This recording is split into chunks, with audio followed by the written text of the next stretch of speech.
तो प्रिविलेज है member of parliament को, स्वयं का प्रोटोकॉल प्रमुख सचिव के बराबर तो है। और मेरी सभा में तुम्हें से एक आदमी भी बाहर नहीं घूमकर क्या कर रहे थे तुम? अगर कोई नुकसान पहुंचा दे, कोई हमला कर दे, चुनावी समय चल रहा है, विरोधी तमाम तरह प्रयास करे, कौन मदद करेगा? मैंने कप्तान से बात किया, मैं नहीं छोड़ूंगा समझ में लेके चलूंगा सब लोग, और FIR कराऊंगा। आप लोग तमाशा नहीं कर रहे हो, दलित समाज के आदमी तो मजाक कर रहे हैं। सेक्शन 4 में मैं वकील हूँ, आपने फिर मेरे कार्य में परमिशन नहीं दी, फिर क्यों लापरवाही हुई है? किसने की जान में आपको वार्निंग नहीं दे रहा, आपको 1 घंटा दे रहा। अगर घंटे में इसकी गाड़ी ने तोड़ी, उस पर कार्रवाई नहीं करो, अरे FIR नहीं, जिसने तोड़ी हमको क्यों नहीं पकड़ोगे? तुम्हें तमाशा करा रहे चुनाव में, जानते हो लड़ाई हो? तेरे बेटे की गाड़ी आई ना, तो इनको लगा के चलो कोई तमाशा करवा लेते। जींद के दुचाना कला में जेजेपी के चौटाला जी हैं, वो चुनाव लड़ रहे हैं। उनकी रैली हो रही थी, उनका रोड शो हो रहा था, जिसमें चंद्रशेखर भाई भी थे। चंद्रशेखर पर हमला इसलिए हुआ है क्योंकि कहीं ना कहीं हरियाणा में आपने देखा होगा, यहाँ इधर कॉन्स्टिट्यूशन क्लब में भी मीटिंग हुई तो उनके खिलाफ ये कह रहे थे कि मतलब जेजेपी से अलायंस क्यों किया। कुछ कहने का मतलब ये है कि उनके लिए जो वोट बैंक है, जो बहुजन समाज का वोट है, वो बैठे बिठाए या तो कांग्रेस को मिल जाए और या फिर बीजेपी को मिल जाए। तो हरियाणा वाले ये लोग ये चाह रहे थे, कुछ जो आरएसएस के विचारधारा के लोग हैं, कि जो चंद्रशेखर है हरियाणा से चुनाव ना लड़े, ताकि ये चाहे तो कांग्रेस हो या बीजेपी हो, इनकी सरकार बनती रहे। ये मेन कारण है उसका। चंद्रशेखर आजाद के ऊपर पहले भी गोली चली हुई है, क्यों, क्या लगता है कि बार बार उन्हीं को टारगेट क्यों किया जा रहा है? पहले तो उन्हें गोलियों से मारने की कोशिश हुई, वहाँ से वो बचे, इस समय हरियाणा में ही घूम के प्रचार कर रहे हैं। उनके गाड़ी के बताया जा रहा है कि शीशे भी टूट गए हैं। हाँ, पीछे का शीशा भी टूट गया है। लेकिन आपने ये बोला ना कि चंद्रशेखर पे ही हमला क्यों होता है? चंद्रशेखर पे नहीं, बहुजन समाज के जो भी एक्टिविस्ट होते हैं, नेता होते हैं और जो मुख्य आदमी हैं, उन पे आपने देखा होगा बिहार में गोल्डन दास ने थोड़ा चेहरा चमकाया या बहुजनों की आवाज़ उठाना चाहे तो उनको हाथ तोड़ दिया, पैर तोड़ दिया, और ना जो जज पूछ रहा है कैसे टूटा, ना जेल में पूछ रहा है। ठीक उसी तरह से चंद्रशेखर तो सांसद भी हैं। अब सरकार क्या कर रही है, सरकार का आउटपुट क्या है, LIU क्या कर रहा है, कोई रिपोर्ट नहीं दे रहा कि कितनी भीड़ है, कितनी मॉब है और कैसे हमला हो सकता है। चंद्रशेखर पर पहले भी हमला हो चुका है, उनकी जान के लिए खतरा है। उसको देखते हुए सेंट्रल गवर्नमेंट को, होम मिनिस्ट्री को, उनको Z+ सिक्योरिटी देनी चाहिए। नहीं तो कहीं ना कहीं आपने देखा होगा, पहले गोली छू के निकल गई थी, और ये तो एक जैसे टेस्टिंग किया गया है कि कितना बवाल होगा, बहुजन समाज के लोग कितना आवाज़ उठाएंगे। नहीं तो कहीं भी कोई भी मर्डर हो सकता है, जब पत्थरबाजी हो सकती है। गाड़ी, हालांकि उनकी गाड़ी अभी बुलेट प्रूफ गाड़ी बनवा ली गई है उन्होंने, लेकिन फिर भी शीशा टूटा है तो अब कुछ भी हो सकता है। हालांकि उनके साथ उनके Y+ सिक्योरिटी दी है, लेकिन उनकी सुरक्षा को देखते हुए Z+ सिक्योरिटी सरकार को देनी चाहिए। एक फिल्म का डायलॉग है जो अभी हम मुझको इमीडिएटली याद आ गया कि तुम्हारे घर बुलेट प्रूफ तो हो सकते हैं लेकिन पत्थर प्रूफ नहीं हो सकते हैं। तो क्या लगता है कि हरियाणा इलेक्शन में जो चंद्रशेखर आज़ाद प्रचार कर रहे हैं, क्या हरियाणा इलेक्शन में आज़ाद समाज पार्टी और जेजेपी का कोई इतना बड़ा रोल है क्या? उससे किसी पार्टी को खतरा होना चाहिए? सबसे बड़ी बात ये है, ये इस देश में खेल चल रहा है, ये कांग्रेस या बीजेपी या कांग्रेस। आपने देखा होगा बहुजन के जो हमारे सोशल एक्टिविस्ट हैं, यूट्यूबर हैं, जो भी मीडिया में काम कर रहे हैं, वो लोग आवाज़ उठा रहे हैं। और जहाँ तो गोदी मीडिया में चंद्रशेखर की बात ही नहीं करते या जेजेपी की बात नहीं करते, हमारे जो भी नेता हैं उनकी बात नहीं करते, ताकि एक प्रचार कर करके वोटर्स के अनकॉन्शियस माइंड में ये बैठा दिया जाए कि या तो बीजेपी है या कांग्रेस है, और कुछ है ही नहीं।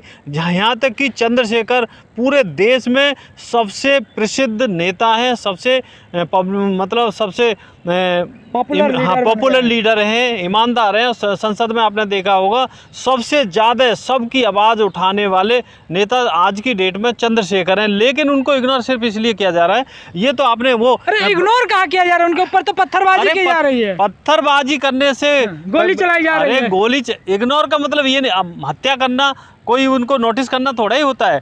कहीं तुमने देखा होगा दलितों को घोड़ी पे नहीं बैठने देते, वो तो रथ में बैठ के रोड शो कर रहे थे। कुछ लोगों को मानसिक जो बीमार लोग हैं, मनवादी व्यवस्था के जो लोग हैं, जातिवादी लोग हैं, उनको ये दिक्कत हो रही होगी कि ये रथ पे बैठ के कैसे जा रहे हैं चंद्रशेखर आज़ाद। शायद इसलिए भी हमला हुआ हो, या उन्हें जान से मारने की साजिश भी हुई हो, कुछ भी हो सकता है। उभरता सितारा है और उभरते सितारे को देख करके और एक जात भी फैक्टर करता है कि जो भी दबा कुचला जो समाज है, और दबे कुचले समाज को जगाने के लिए अगर कोई भी किसी भी चीज़ का उदय होता है ना, तो बादल आ जाते हैं उसको ढकने के लिए। चंद्रशेखर ये आज से नहीं हो रहा है, ये सदियों से चलता आ रहा है। कांग्रेस थी या कांग्रेस से पहले जब हिंदुत्व का जब उदय हुआ था, वहाँ से ये स्टार्ट है प्रचार, और ये आज भी जारी है। प्रचार तो हुआ एक जाट समाज से आए हुए जेजेपी के जो दुष्यंत चौटाला है, प्रचार उनका कर रहे थे, तो इनके ऊपर ऐसा हमला करने का क्या लॉजिक बनता है? क्या जलन है इनसे? क्या कोई दिक्कत है? पुरानी रंजिश है? पॉलिटिकल रंजिश है। पॉलिटिकल रंजिश हो सकती है कि भाई किसी भी तरीके से जो है चरित्र हनन कर दिया जाए, किसी भी तरीके से जो है डिमोलाइज कर दिया जाए, ताकि ये हार जाएं और हम जीत जाएं। कहीं ना कहीं जो विपक्ष है, चंद्रशेखर आज़ाद जितने सीटों पर लड़ रहे हैं, हरियाणा में जैसे कि 20% आबादी एससी समाज की है, और 7% आबादी मुसलमानों की है, 25% आबादी जाट समाज की है। ये जाट से आते हैं और ये दलितों से आते हैं, दलित समाज से आते हैं, एससी समाज से, और 7% मुसलमानों को जो लिया तो 52% वोट बनता है। क्या प्रभाव डाल पाएगा? क्या यही बौखलाहट है क्या उनके ऊपर हमला करने की? नहीं, जाट जो 25% की जब बात कर रहे हैं, तो जाट है, अभय चौटाला भी जाट ही हैं, दुष्यंत चौटाला भी जाट ही हैं, तो इनमें वोट अपना बटेगा। और जहाँ तक दलित समाज की बात है, जो 20% की बात कर रहे हैं, 20% जो वोट बैंक है, तो 20% में इधर मायावती भी हैं, इधर चंद्रशेखर भी हैं, उधर कांग्रेस प्रमोट कर रही है शैलजा को, तो शैलजा को भी ये कहा जा रहा है कि शैलजा भी जो दलित समाज का जो प्रतिनिधित्व कर रही हैं, तो वो भी वोट बैंक की राजनीति कर रही है, वोट काटेंगी थोड़े बहुत। तो ये वोट जो है ना, ये बढ़ता हुआ नज़र कहीं ना कहीं आ रहा है। तो अगर आखिर वोट बढ़ जा रहा है तो फिर चंद्रशेखर क्या दिक्कत है? बोला जा रहा है कि जिसने हमला किया वो दारू पिया था, मतलब ड्रिंकिंग किया नहीं था। ये तो देखो, ड्रिंक करने वाला, क्राइम करने वाला ऐसा तो नहीं है कि वो ड्रिंक करके नहीं जाता होगा, या फिर हो सकता है कि ड्रिंक करके ही वो क्राइम करने जा रहा हो। ऐसा हो सकता है कि वो पहले से प्लानिंग कर लिया हो इस तरह का। तो ड्रिंक उसमें बाधा नहीं है, यह सुनियोजित कोई एक षड्यंत्र हो सकता है। क्या बात करते हैं? बिल्कुल एक सुनियोजित षड्यंत्र हो सकता है। पहले भी इस तरह की घटनाएं हो चुकी हैं, जैसे बताया गया है कि उनको। तो क्या चंद्रशेखर आज़ाद को हरियाणा में खतरा है? आप ऐसा बोल रहे हैं? हरियाणा में ही नहीं, पूरे देश में चंद्रशेखर को खतरा है। तो सिर्फ उत्तर प्रदेश में उनको सिक्योरिटी क्यों दी गई है? पूरे भारत में सिक्योरिटी क्यों नहीं दी जा रही है? भाई सरकार किसकी है? किसकी सरकार है? दलितों की तो सरकार नहीं, दलितों की तो सरकार नहीं है। और दलितों के बारे में कौन सोचता है? ना बीजेपी सोचती है, ना कांग्रेस सोचती है। अरे जीतन राम मांझी मंत्री बन के बैठे हुए हैं, चिराग पासवान मंत्री बने हैं। तो जीतन राम मांझी से बीजेपी को फायदा है, इसलिए मंत्री बन गए। तो चंद्रशेखर से कांग्रेस को, बीजेपी को क्या फायदा है? चंद्रशेखर दलितों की बात करते हैं, दलितों की आवाज़ है। जीतन राम मांझी भी तो बात करते हैं। दलितों का वोट कांग्रेस को चाहिए, बीजेपी को चाहिए, तो कांग्रेस और बीजेपी तो यही चाहेगी ना कि इसका नेतृत्व खत्म कर दिया जाए। नेतृत्व खत्म हो जाएगी तो दलितों का जो वोट बैंक है इनको मिलेगा, सीधी सी बात है। आपको लगता है जीतन राम मांझी दलितों का नेतृत्व नहीं करते? बिल्कुल नहीं करते। वो लोग अवसरवादी लोग हैं। उनको मैं दलित नेता नहीं मानता।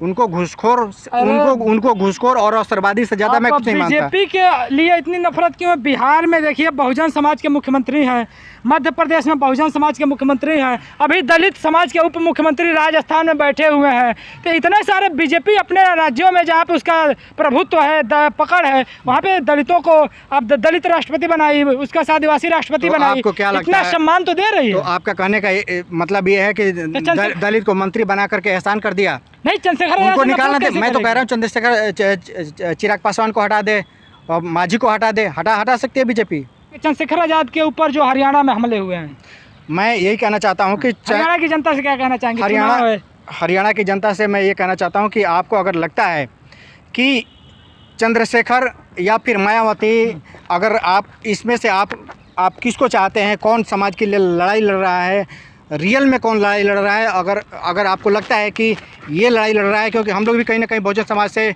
आते हैं, तो मेरा कहने का यही, क्या आप आते हैं? मैं आता हूँ तो कहने का यही मतलब है कि देखिए कि समाज के लिए, बहन बेटियों की इज्जत की सुरक्षा के लिए कौन लड़ाई लड़ता है, उसको आप वोट करिए, सीधी सी बात है। चंद्रशेखर आज़ाद के ऊपर इससे पहले भी हमले हुए थे, और जहां तक चंद्रशेखर आज़ाद ने डायरेक्ट और इनडायरेक्ट बोला था कि उसका कनेक्शन हरियाणा से है, और इस बार हरियाणा में वो प्रचार प्रसार कर रहे हैं। और जो हमारे साथी ने बोला कि इतने कम उम्र में इतने पॉपुलर सांसद जो पहली बार संसद में पहुँचा है, चाहे ये जितने भी नए सांसद हैं, इकरा हसन, संजना जाटव, चाहे जो भी नए सांसद हैं, सबसे ज़्यादा प्रभुत्व रखने वाले, सबसे ज़्यादा प्रभावशाली सांसद चंद्रशेखर आज़ाद जी हैं, जो नए सांसदों में से संसद में पहुंचे हैं। जो हरियाणा में हमने देखा है कि जाट बेटियों का जब जंतर मंतर में प्रदर्शन चल रहा था तो उनका साथ उन्होंने दिया था। और एक सबसे महत्वपूर्ण बात हमारे जो साथी ने उठाई, दूसरे साथी ने हमारे जो सबसे महत्वपूर्ण बात उठाई, वह यह था कि जिस तरह से एक सुनियोजित हमला होता है, बोल दिया जाता है कि ये ड्रिंक करके आया था। आपको पता होगा कि हरियाणा में एक जो रेलवे पुलिस था, जो उसने 3 मुस्लिम समाज के लोगों को बंदूक से हत्या कर दिया था। उसके बाद उससे बोला गया कि इसकी मानसिक स्थिति ठीक नहीं, मेंटल स्थिति ठीक नहीं है। इसी तरह से इसको बोला जा रहा है कि ये ड्रिंकिंग किया था, ड्रिंक करके गाड़ी पर पथराव कर रहा था। ऐसा क्या हो जाता है हरियाणा के? क्या ये लोग सच में ड्रिंक करके जाते हैं, या ड्रिंक करने के बाद इन लोगों के मन में ऐसे विचार आते हैं? अगर विचार आते हैं तो दूसरे के प्रति क्यों नहीं आते हैं? क्यों मुसलमानों के प्रति, दलितों के प्रति आते हैं? आप लोगों की क्या राय है, क्यों आता होगा? कमेंट बॉक्स में आकर के जरूर बताइएगा। मिलेंगे किसी अगले वीडियो में, तब तक के लिए जय हिंद।